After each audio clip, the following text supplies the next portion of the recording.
Assalamualaikum warahmatullahi wabarakatuh. Perkenalkan, nama saya Trisna Mustajab.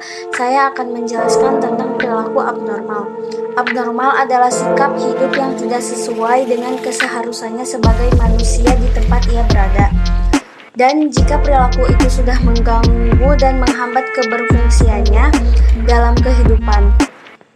Perilaku abnormal menurut para ahli adalah perilaku yang menyimpang jauh dari perilaku normal atau berbeda dari keadaan integrasi ideal. Perilaku abnormal dapat ditinjau dari beberapa segi. Yang pertama, segi statistik atau secara statistik. Kedua, maladaptif.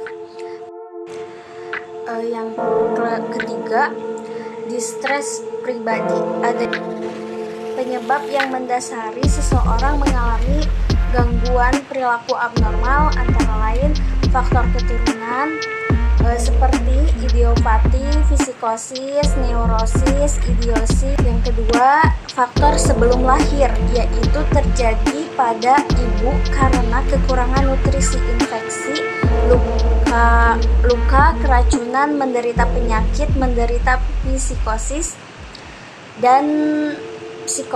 dan trauma pada kandungan. Nah, yang ketiga, faktor ketika lahir, seperti kelahiran dengan alat. Nah, berikut ini adalah perilaku seseorang yang mengalami perilaku abnormal, yaitu perilaku yang tidak biasa, seperti melihat atau mendengar sesuatu yang orang lain tidak bisa merasakan sebagian, atau merasakan panik yang berlebihan ketika berada dalam lift, padahal semua orang memakai lift yang sama. Nah, yang kedua, perilaku yang tidak dapat diterima secara sosial atau melanggar norma sosial.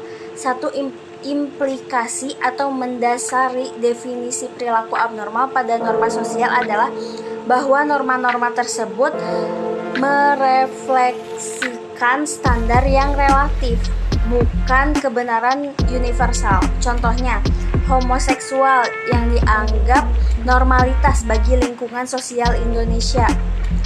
Tetapi ada beberapa negara yang menganggap homoseksual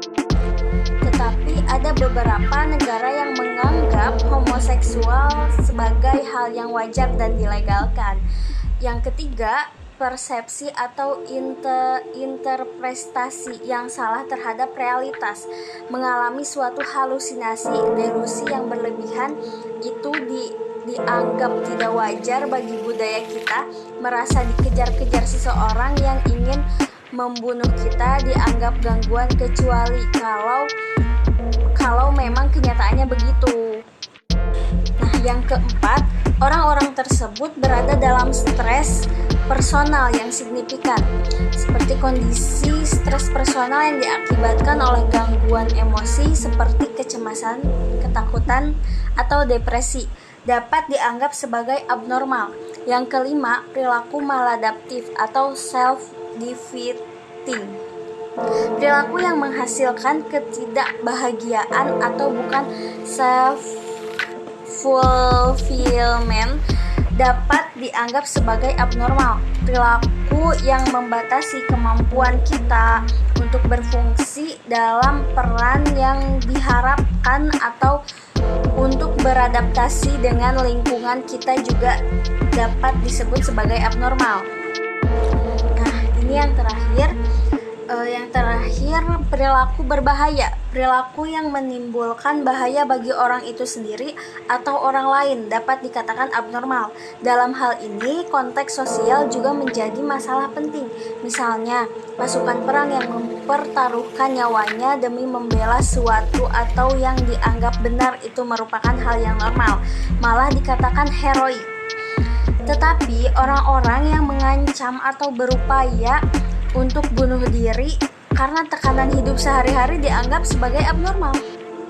Sekian dari saya, terima kasih. Wassalamualaikum warahmatullahi wabarakatuh.